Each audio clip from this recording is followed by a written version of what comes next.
Hoje a gente está aqui com a Carla com K. Primeiramente, eu queria mais uma vez agradecer você pela sua disponibilidade, por ter cedido um pouco do seu tempo. A gente estava falando aqui um pouco antes de gravar sobre a importância da documentação disso como algo, como material histórico mesmo para estudo e contextualização sobre o processo da arte naquele período. Eu queria agradecer também o convite. Eu adoro falar. Percebeu que eu também, né? Eu adoro falar da trajetória, né? Eu tenho muito orgulho, assim, da minha trajetória, da trajetória do grupo, né? Que eu faço parte. Então, quero agradecer muito o convite de estar aqui. Sinta-se à vontade. É isso, tá bom.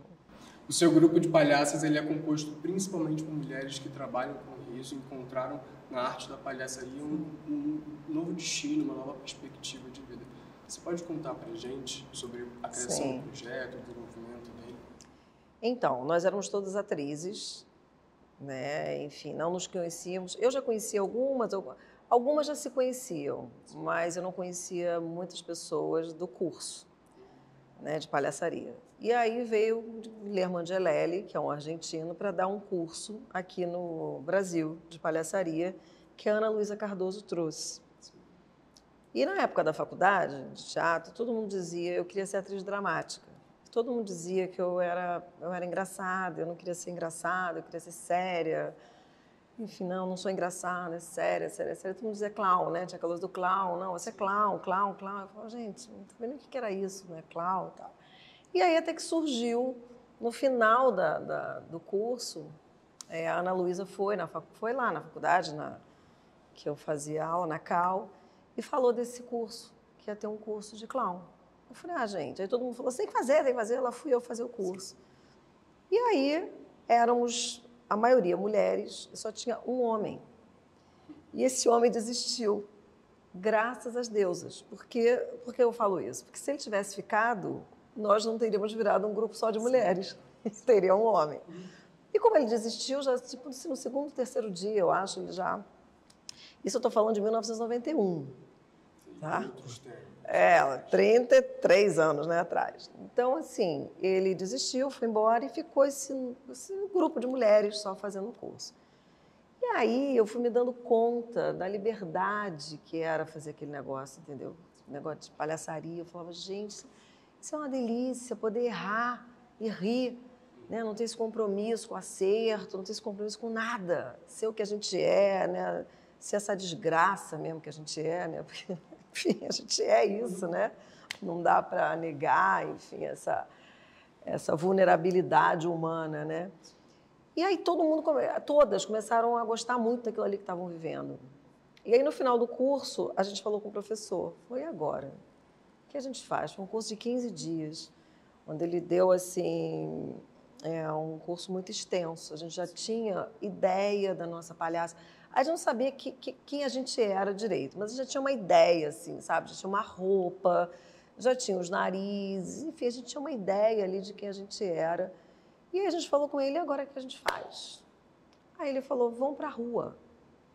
Vamos para a rua. A gente foi para a rua e falou, você já tem material suficiente para vocês irem para a rua, né? Você já tem aí uma roupa, você já tem uma personalidade. Estava tudo muito no início ainda, né? Bem no início. Vamos para a rua, vamos exercitar na rua.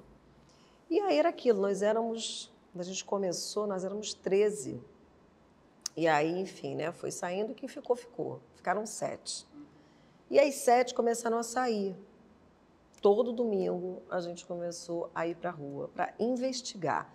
Isso é que eu acho muito legal das Marias, assim, né, desse nosso começo, porque a gente não foi para a rua para mexer com ninguém, a gente não foi para a rua, não botava o nariz e ficava em transe, entendeu? É uma técnica, você tem que estudar. Um objeto de pesquisa. Exatamente, você tem que estudar. Não é pegar um nariz e sair com esse nariz, entendeu? Fazendo loucuras no meio da rua. É estudar. É uma técnica como qualquer outra, né? Que você vai aprender. Então a gente foi para a rua para exercitar, para investigar a nossa palhaça, né? O que a sua palhaça faz, por exemplo, quando vai pegar um ônibus? Como é que a sua palhaça faz quando chega numa feira? Então era isso, a gente pegava ônibus, a gente ia para a feira, a gente ia para o aterro, todo domingo lá ia a gente para o aterro, só que aquilo criou uma curiosidade, porque eram 7 mulheres palhaças, algo inimaginável Hoje em dia, tem gente que ainda não sabe que tem palhaço, por incrível que pareça. A gente fala, nossa, mas eu nem sabia que existia palhaço. Você imagina, há 33 anos atrás. Era algo muito inimaginável, ainda mais 7. Né? Então, a gente já entrou numa estrutura muito desconstruída. Sim. Porque a gente não entrou por livros, como geralmente algumas pessoas entram, né? Tem os 2 livros, Palhaços e Entradas Clownescas. As regras não estavam impostas. Exatamente, a gente entrou de uma maneira já muito metendo o pé no muro, entendeu? Sim. A começar que éramos 7, isso jamais seria visto, né? No máximo 3. Então, ou você é uma, ou você é dupla, ou você é trio. Então, ali você fica meio enquadrada dentro do Branco e Augusto, o Branco contra Augusto e Augusto. A gente era 7. Então, assim, já éramos mulheres. Mulheres vestidas de mulheres. Não eram palhaças vestidas de homem e nem palhaças vestidas de criança, né? Que é outro caminho para nós mulheres. Geralmente, ou a gente masculiniza ou a gente infantiliza, por falta muito de referência. Então, isso era muito comum que isso acontecesse. E ali não, eram mulheres com a sua idade, vestindo roupas da sua idade. Se apropriando do seu direito. Exatamente, exatamente, você falou tudo agora. E na rua, mexendo nessa estrutura e se investigando como palhaça, né? Só que aí o que acontece? O público, como a gente ia no aterro praticamente todo domingo, o público começou a esperar a gente. Mas a gente não tinha nada para oferecer, porque a gente só estava investigando. Mas o público começou, lá vem elas. A gente começou assim, a ter muita sorte de chamar muita atenção. Então, toda vez que chegava no aterro, tinha alguém da mídia, assim, tinha um jornal ali, sabe? Domingo no aterro, quem que ia fazer matéria? Cidade maravilhosa, Rio de Janeiro. Então, era isso, já sempre alguém fazer matéria. Já propagando. Não, falando do Rio de Janeiro, entendeu? Hoje, dia de sol, no aterro do Flamengo, tinha muitas pessoas, famílias inteiras. Não era nada da gente, era do dia a dia, do Rio de Janeiro. Exatamente. Só que aí, dava de cara com a gente. Então, tinha sempre uma fotinho. Aterro, domingo de sol, olha que surpresa, encontramos aqui. Muitas palhaças, às vezes escreviam, encontrava aqui muitos palhaços, chamavam a gente de palhaço. Isso era muito comum. Saía a foto da gente e escrita mais. Um grupo de palhaços passeando no aterro. Isso era muito comum. E aí eu dizia, gente, as pessoas não estão vendo que são palhaços, por que elas estão escrevendo palhaço? Essa palavra, palhaça, ela inexistia no vocabulário.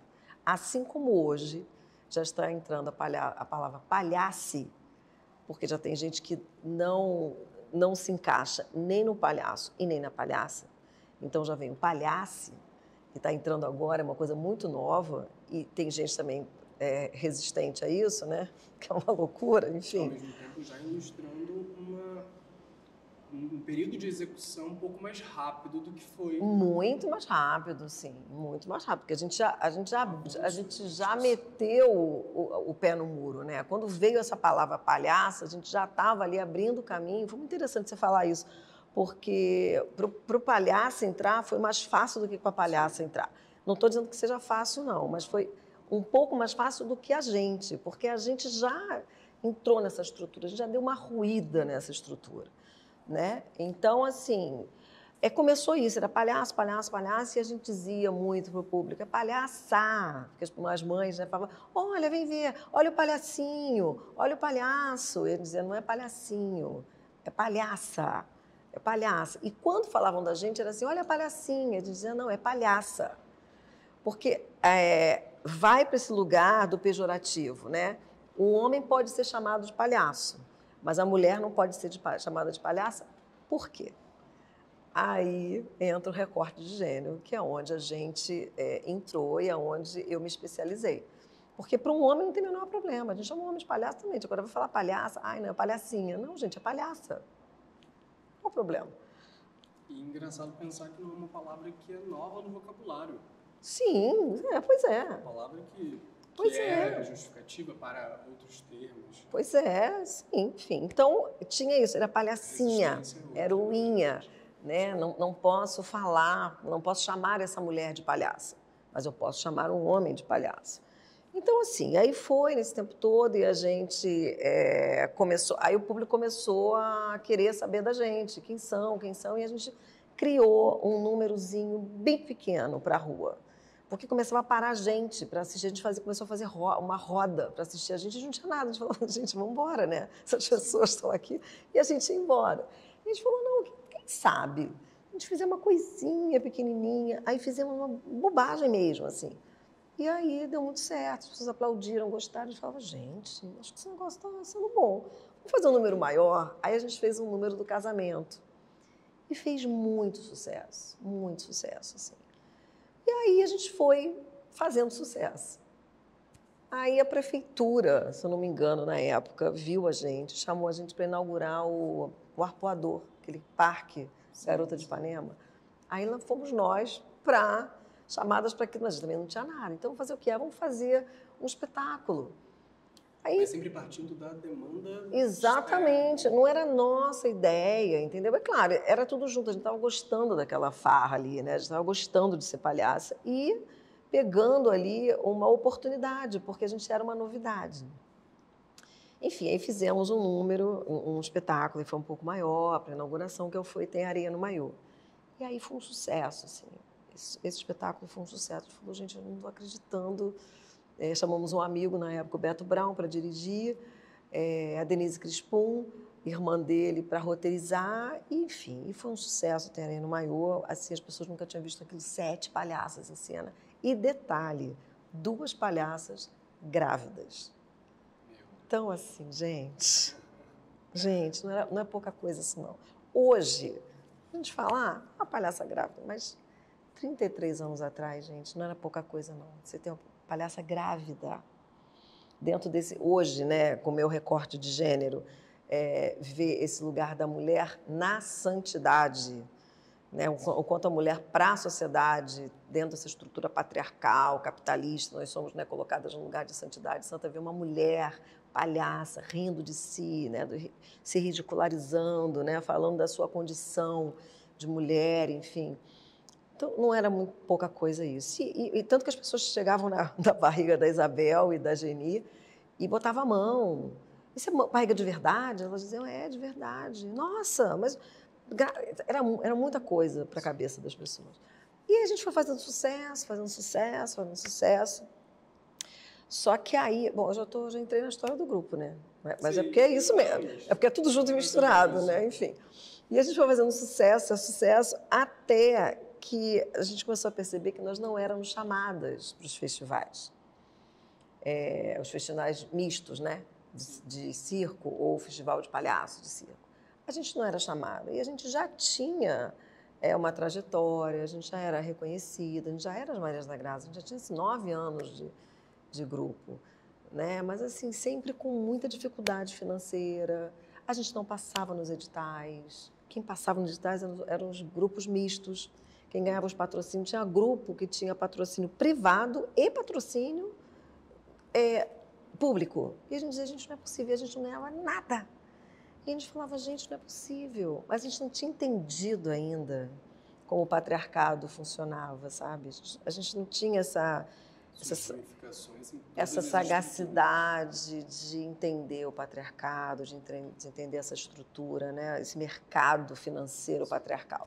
A gente não tinha isso, a gente só queria ser palhaça, né? Ninguém tinha dito pra gente assim, vocês não podem. Até quando o grupo começa a se formar, né? Isso é voltando um pouquinho, o grupo começa a se formar, a primeira frase que a gente ouve de um palhaço aqui do Rio de Janeiro, conhecido, foi: por que vocês não tiram esses narizes? Vocês são tão bonitinhas. Isso a gente ouviu, assim, logo que a gente criou o grupo. Logo, assim, de cara. A gente estava começando a sair na rua, fazer aquelas coisas, a gente contou para algumas pessoas, e a primeira frase que a gente ouve foi essa. E eu não entendi nada, nem eu, nem elas. Ninguém entendeu nada. A gente falou, eu, hein? Vida que segue. E aí veio essa constatação, né? Que a gente não era chamada, que a gente já tinha feito bastante sucesso, Tem Areia no Maiô já tinha entrado em cartaz, tinha sido indicado a vários prêmios, a gente já estava rodando alguns festivais importantes do Rio de Janeiro, de teatro, ganhando prêmio também, mas a gente não tinha reconhecimento, a gente não conseguia ganhar um edital, a gente não conseguia um patrocínio, não conseguia nada. A gente falava, gente, não é possível. E aí teve a primeira crise, né, do grupo. O grupo, 7 mulheres, enfim, nós éramos 6, porque uma precisou sair, depois viramos 5, porque uma outra precisou sair, nós éramos 5. Fomos 5 durante 9 anos. Teve a primeira crise do grupo, uma crise séria, assim, onde uma das pessoas muito importantes, fundadoras, saiu do grupo. E no ano seguinte, em 2000, a Ana Luísa, primeiro saiu Isabel Gomide, depois saiu a Ana Luísa Cardoso, que era também uma fundadora forte no grupo. Saiu também nessa crise e ficou eu, Vera e Geni. Eu, a Vera Lúcia e a Geni Viegas, as fundadoras também, e nós 3. E aí aquilo, né? Aquele momento que você fala, o grupo acaba ou o grupo continua. Eu tive uma crise ali também, que eu falei, caramba, saíram pessoas fortes. Eu e a Ana, a gente tinha uma dupla dentro das Marias, né? A gente tinha uma parceria forte. Eu falei, gente, não vou dar conta, eu acho que isso não é e tal. E eu grávida, foi tudo assim, sabe? Tudo muito junto, assim. E aí a gente foi procurar ajuda. Falaram da gente de uma ONG chamada FASE, que trabalhava com grupos populares e social. E falaram para a gente, vai lá, manda um material, quem sabe eles fazem esse trabalho com vocês. É um trabalho gratuito. E a gente falou, tá. Eu falei, bom, não vamos, gente, porque é uma ONG que faz um trabalho social, entendeu? É periférico também, a gente não é social, a gente não é nada, entendeu? Somos um bando de mulher branca, no máximo tem uma que mora, enfim, numa área de risco, mas entendeu? Não é de uma comunidade, a gente não tem força para uma ONG nos ajudar para isso. E eles aceitaram a gente. Eu falei, gente, o que está acontecendo? Eu falei, uai, que estranho. E a primeira reunião, eu lembro que foi com a Cléia Silveira, que é minha fada madrinha, assim, até hoje. Ela me tira do chão várias vezes quando eu entro numa polêmica ou quando eu falo alguma coisa que mexe muito uma estrutura circense, assim, que eu dou uma... É com ela que eu desabafo, ela que me instrui. Assim, é uma pessoa que até hoje está muito junto de mim. E aí a gente foi para essa ONG e a primeira coisa que eu falei para ela, eu falei assim, mas como é que a gente passou? A gente não é social, a gente não é política, a gente não é nada. Ela falou, vocês não são social? Eu falei, não. Ela falou, tá, quantas palhaças tinham em 1991? Né? Vamos fazer a linha do tempo. Quantas palhaças tem agora em 2001? Sim, tinha triplicado. Aí ele falou, e vocês acham quem abriu essa história toda? Quem deu pertencimento, né? Quem foi que fez isso? Eu falei, a gente? Ela falou, vocês são uma referência, vocês são o primeiro grupo de mulheres palhaças, sendo mulheres palhaças dentro de uma estrutura de mulher palhaça. E eu entrei em choque, assim, eu falei, gente, eu não acredito. Ela falou, isso é ser social. Você saber o seu lugar, né, de ação política, de missão, é importantíssimo para a gente ter noção do nosso social. A contextualização, sem dúvida, é dar valores. Exatamente. Você começa a se entender enquanto missão. Sim. E aí a gente emburacou nisso. E foi muito legal porque ela falou a palavra feminista para a gente. E ela falou, ok, vamos por outros caminhos. E hoje ela conversa comigo, ela fala, naquela época, eu não pude, vocês eram feministas, mas vocês não tinham a menor noção disso. Eu não podia falar nesse assunto, que vocês vinham, a gente não é feminista, a gente... Eu não podia tocar nesse assunto. Mas vocês sempre foram feministas nesse lugar, né? De olhar para as mulheres, de colocar as mulheres nesse recorte de gênero.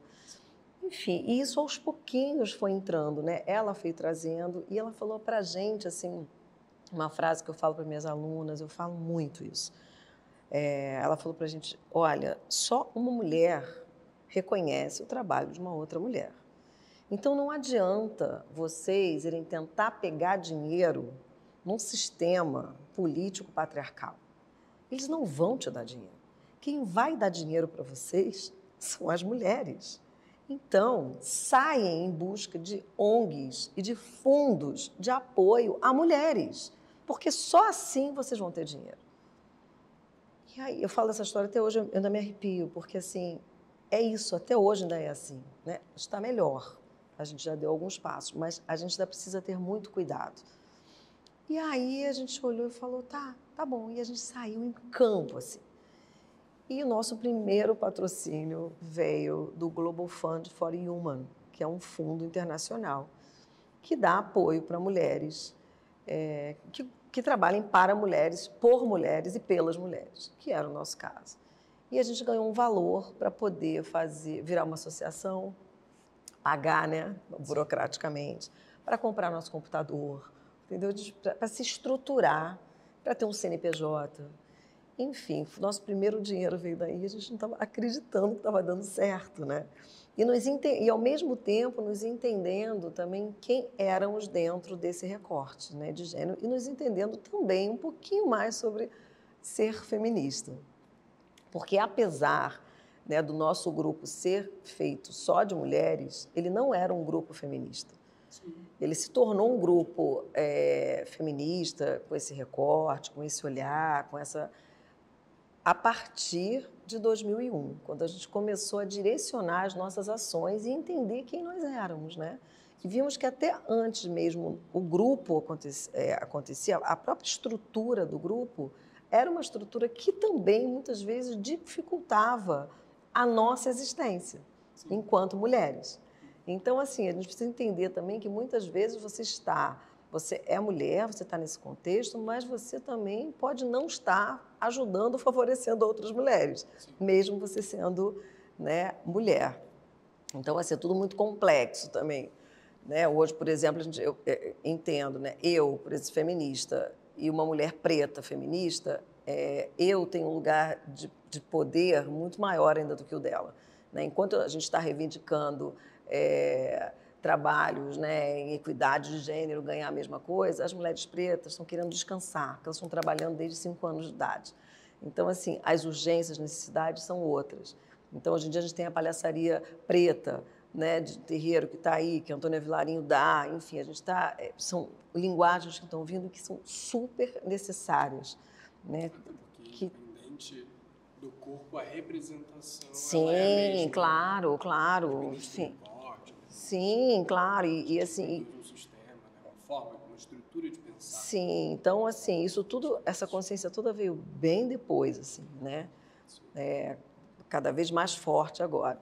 Então, a gente vai e começa a se entender, né, enquanto grupo, e eu começo a mergulhar muito nessa história do gênero, do recorte de gênero. A gente começa... Aí entra a Samantha Anciães, em 2003. Ela, enfim, né, a gente diz, a mais nova do grupo já tem 21 anos no grupo. Então, a gente começa a se entender. Então, hoje sou eu, Geni, Verinha, né, as fundadoras ali, e a Samantha Anciães. Somos nós 4 que estamos... mais eu e Sam. A Verinha está só mais como palhaça, a Geni também, e eu e Sam estamos nessa produção. Claro que chegou outras pessoas para trabalhar na produção também junto com a gente, senão a gente não dá conta, enfim.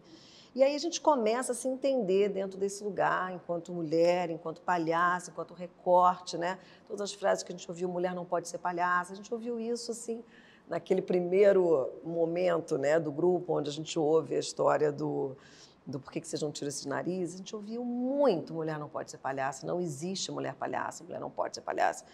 E isso ficava muito na minha cabeça, meu Deus, por que mulher não pode palhaça? Por que não existe mulher palhaça? Por que a mulher não pode ser palhaça? E eu ficava nisso, apesar, e assim, nós somos, deixando claro, né, nós não somos tradicionais de circo, todas vieram do teatro. Né? Eu não tive pai palhaço, nem mãe palhaça, nem avô, eu não venho dessa tradição. Né? Nós éramos artistas de teatro que pegamos essa técnica e fomos ser palhaças. O circo, a gente pode dizer que a gente é do circo, porque a gente representa ali uma linguagem circense por sermos palhaças. Mas lugar são de pesquisadores. O nosso lugar foi por outro lugar, né? Então tem esse recorte que ele é importante que seja dito. Então a gente ouvia muito isso, mulher não pode ser palhaço, mulher não pode ser palhaço, mulher não pode ser palhaço e tal, né? E muitos palhaços também tradicionais de circo falavam muito isso pra gente. E a sorte é o que eu sempre falo, as mulheres a gente, às vezes tem que não escutar, sabe? Porque se a gente escuta muito o que a sociedade diz, a gente não sai do lugar. Você tem que, você não pode, né? Se a gente começar a ouvir muito isso, a gente realmente não dá um passo à frente. Então eu falo para minhas alunas, olha, escutem menos, né? Ou então direcione o escutar. Né? Confie em você, confie no que você quer, nos seus sonhos, vá em frente, porque o patriarcado ele é muito feroz assim com a gente. E aí, enfim, a gente está nessa história, a gente vai caminhando e tal, até que a gente começa a fazer ações direcionadas, aí realmente com esse propósito do gênero, né? Que a gente começa a trabalhar com ONGs ligadas a mulheres, a gente vira um ponto de cultura. Nesse ponto de cultura do Estado, a gente faz um trabalho com mulheres vítimas de violência doméstica. Eu começo a dar oficina para mulheres vítimas de violência doméstica. Então, assim, aí a gente entra mesmo nesse lugar e a gente fica, né? Será que somos palhaçaria feminista? Hoje eu não tenho mais nenhuma dúvida disso. Eu falo, né? Sou palhaçaria feminina e palhaçaria feminista também. Eu gosto mais até de falar sobre palhaçaria feminista. Eu cada vez falo menos palhaçaria feminina, porque esse feminina também é complicado, né? Que a gente acaba não incluindo também outras mulheridades, exatamente. Então eu tenho feito palhaçaria, eu falo muito palhaçaria feita por mulheres, porque eu acho que é mais inclusivo do que palhaçaria feminina. E palhaçaria feminista eu falo bastante também. Então, assim, a gente veio trabalhando, né, nesse lugar, nessas ações, e até que em 2003 a gente conheceu um festival internacional de palhaças em Andorra. A gente não sabia que existia esse festival, enfim, entramos em contato. E a Pepa Plana, que era a diretora e criadora desse festival, ficou impressionada que existiam palhaças no Brasil. E aí, enfim, isso eu estou te falando de 2003. A gente foi criado em 1991. Então, imagina quantos anos a gente já tinha e ela não tinha essa ideia de que tinha palhaças no Brasil. E a gente quantas pessoas ainda estão para descobrir de alguma forma? Exatamente. A gente falou, gente, se a gente tem 11 anos, está no Rio de Janeiro, e, enfim, né, capital, Rio de Janeiro, porque é tudo Rio e São Paulo, né? O resto do país parece que não existe. Fica só nesse bololô aí. A gente falou, gente, imagina. E a gente já sabia que tinha várias palhaças. Imagina, a gente tem que ir para esse festival. E aí aquela história, fomos trocando cachê por passagem, aquela coisa, né? Ah, vamos, temos que ir. Fomos no festival. E aí estava a gente, as brasileiras, né, num cantinho, ficava ali, ninguém sabia muito da gente, até que teve o Tem Areia no Maiô, foi um sucesso o espetáculo. Foi uma surpresa, as pessoas falavam muito pra gente, nossa, mas é tão colorido, né, vocês são felizes. Eu dizia, mas no Brasil as pessoas são coloridas, são felizes. Porque o que chega aqui de matéria, né, a gente achou que poderia ser uma coisa cinza, porque chega muita violência, tem muita violência. E a gente falava, gente, essas pessoas acham o que da gente, né? Era assim, foi bem impactante isso. E aí, no dia seguinte, o café da manhã, quando a gente desceu, já estava todo mundo, brasileiras, brasileiras, tica, tica. De falar, ai, gente, estamos nos sentindo. E aí já tomamos o café da manhã, enfim. E quando a gente volta ao Brasil, a gente fala, precisamos fazer o festival no Brasil. E aí é um boom, né? Aí é um boom, porque a gente... É uma outra perspectiva. Aí a gente cria, em 2005, esse Monte de Mulher Palhaça, Festival de Comicidade Internacional. E aí... O mundo se abre. Porque hoje nós somos 18 festivais. Sim. Por causa desse... Desse monte de... diferente. Sim. Carla, como é que você equilibra a noção de que o erro é bem-vindo? Nas nossas pesquisas, a gente sempre fica... O choque, o impacto é dessa subversão, de olhar para as coisas que são difíceis, adversas, nossos contratempos Sim. de uma forma mais leve, fluida, né?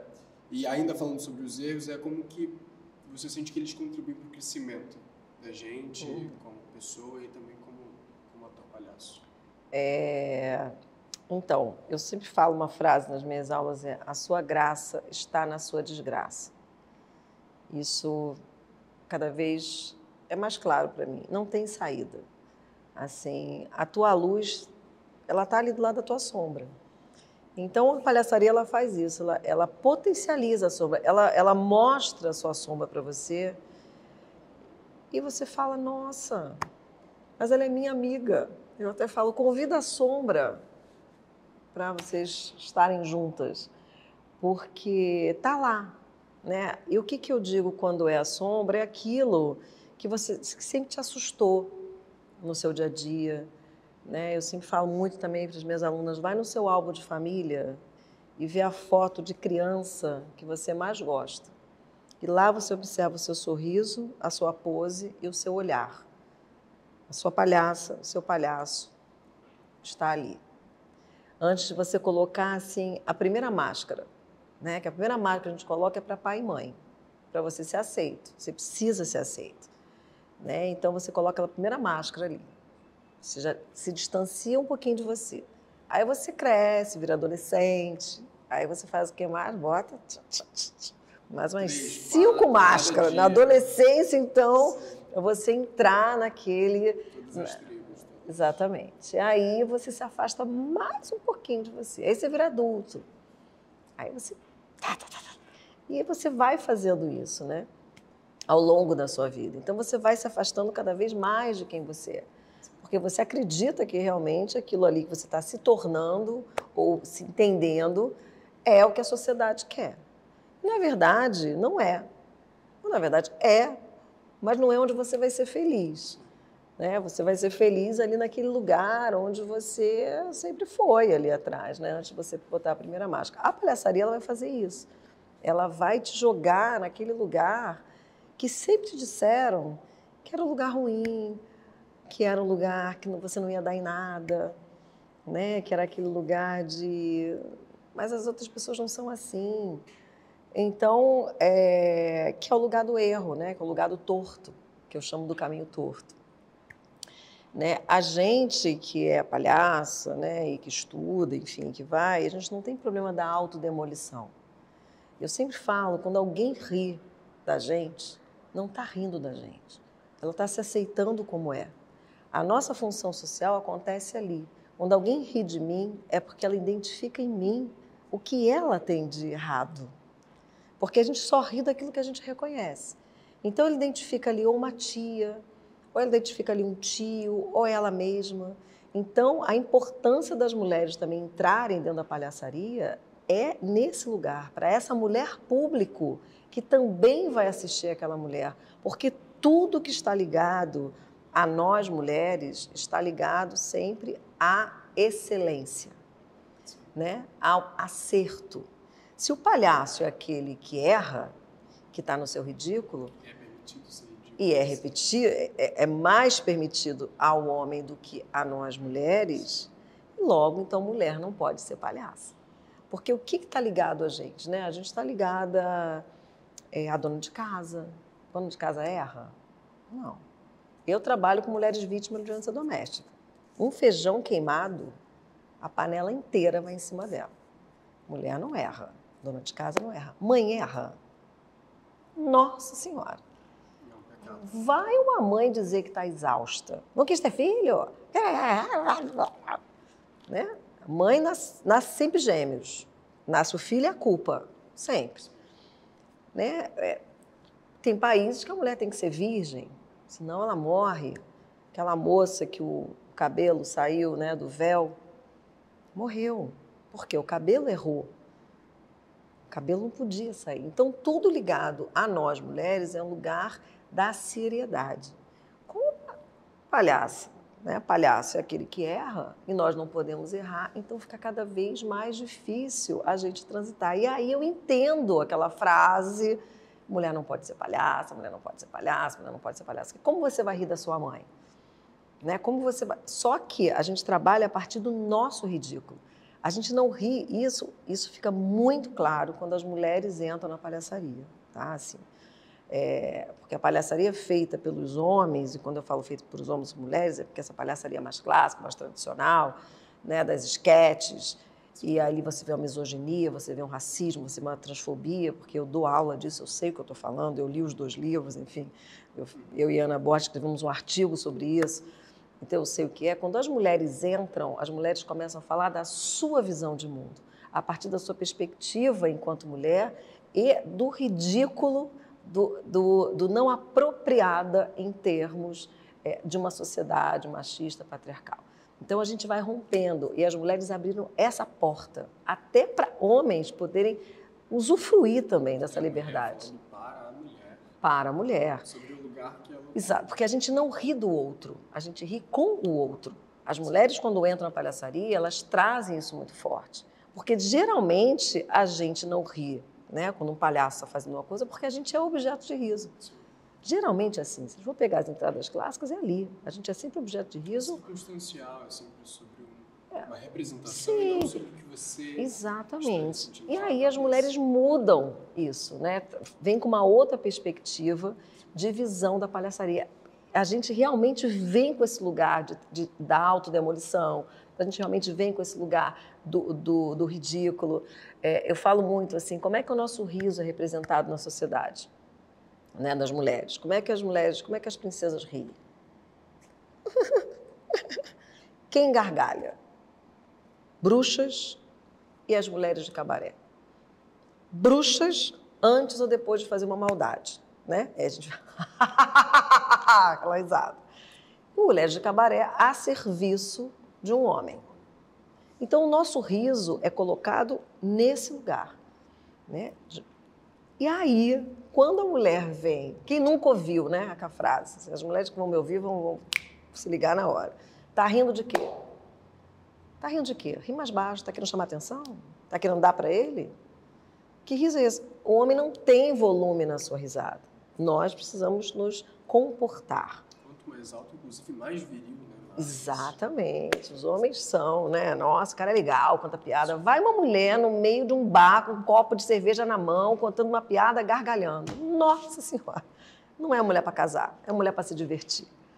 Então, a gente vai ouvindo essas frases todas. Então, nós, mulheres, quando a gente entra na palhaçaria, tudo que eu já dirigi de espetáculo, olha, eu já dirigi muitos espetáculos, muitas cenas, tem mais de 50 aí. Já criei 3 cabarés no Rio Grande do Sul, né? Em Santa Catarina e no Rio Grande do Sul. Então, assim, cabaré de mulheres, palhaços, também dirijo homens, não sou só fechada nisso. Eu também, quando entro nesse lugar de dirigir esses homens, eu também vou mostrando para eles um outro lugar de fazer a palhaçaria, um outro lugar também deles se colocarem, porque o homem também, dentro dessa sociedade machista patriarcal, também se ferra muito, né? Engole o choro, tá rindo de quê? Né? Agora virou viadinho. Vocês homens também ouvem coisas, né? Que também fazem colocar aquelas máscaras, né? Então, quando você entra na palhaçaria, você vai tirando, né? Trazendo... Ainda que a representação de poder seja algo mais palatável, ainda é representação de alguma coisa. Exatamente, né? Não é exatamente. Puro de fazer o que você quiser fazer. Sim. Inclusive ser cruel. Sim. Então, assim, eu acho que é uma arte da autodemolição, mas é uma autodemolição que não tem menor problema. A gente é consciente, a gente sabe, é uma técnica, né? Eu trabalho muito no inconsciente, então eu trabalho o inconsciente vem para o consciente e do consciente passa por uma técnica. É uma técnica que você precisa estudar, você precisa... Né? Tanto que eu nem chamo as minhas oficinas, eu sempre falo, logo daí eu falo, gente, aqui é uma investigação do riso, sabe? É lógica, humor é lógica. Então, qual é a sua lógica de mundo para você poder entender o seu palhaço e a sua palhaça? É uma lógica que vai se perpetuar, transitar no que você for fazer com o seu palhaço, com a sua palhaça. Sim, inclusive isso já adentra a minha próxima pergunta, que é sobre como você percebe a palhaçaria como um ato político. E como você acredita que a arte pode desafiar ou subverter essas estruturas de poder. Inclusive, trazendo como exemplo um caso terrível que aconteceu recentemente da perda de uma importante mulher dessa categoria. Sim. Julieta presente, né? Sempre.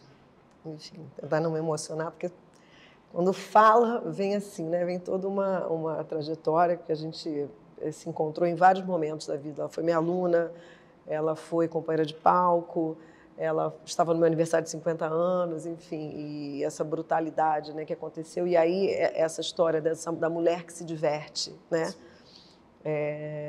Julieta era uma mulher que se divertia, né? Era uma mulher política.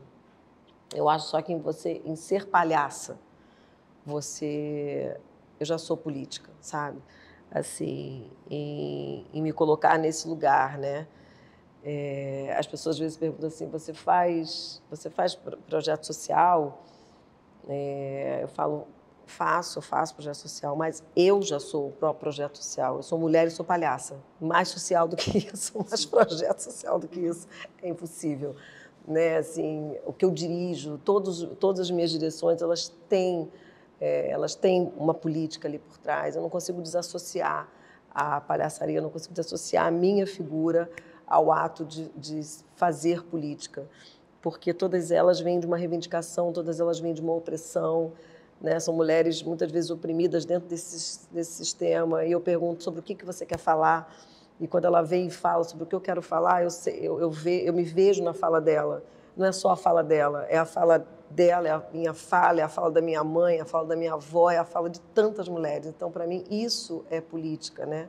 Isso é ancestralidade, essa... que de alguma forma não podem mais falar. Exatamente, assim. Então, eu vou entrando, eu abalo um pouco essas estruturas mesmo. Eu tenho total consciência disso, tenho total consciência que eu sou muito bem falada, mas eu também tenho total consciência que eu sou muito mal falada. E eu não tenho o menor problema com isso, porque a minha vida é uma vida de prática, não é uma vida só de dentro de uma academia, de dentro de leitura. Inclusive, eu nem sou acadêmica. A minha vida é uma vida de prática, eu faço parte dessa história na prática, né? Eu trabalho com a Ana Borges, por exemplo, que é uma mulher acadêmica e que me ajudou muito também a me organizar na prática. Eu acho que a academia ela traz essa organização maravilhosa, assim, né? E ela trouxe isso para mim, organizar até a minha cabeça. Mas eu sou uma mulher da prática, né? Então a minha vida vai se misturando. Então, assim, eu falo, gente, a arte ela não tem ética, né? Quem tem ética é quem faz a arte. Então, assim, esse humor, né? Esse humor do ridículo, de você ridicularizar o outro para você se sobrepor, para mim isso é uma política mal feita, né? Que é uma política na qual eu não compactuo. A minha política é uma outra política, aquela política que agrega, né? Finalizando e mais uma vez agradecendo a você pela disponibilidade, o tempo cedido.